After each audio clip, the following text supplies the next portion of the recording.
നമുക്ക് അതിലേക്ക് മല്ലിയില ഇട്ട് കൊടുക്കാം. മല്ലിയില ഇട്ട് കൊടുത്തു.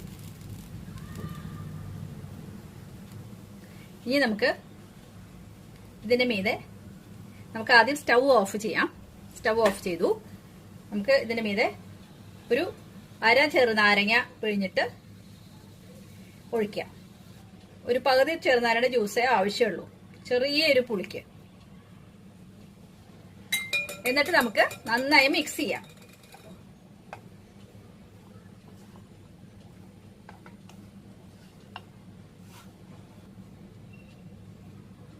നമ്മുടെ പോഹ എന്ന് പറഞ്ഞ ഉപ്പുമാവ് തയ്യാറായി.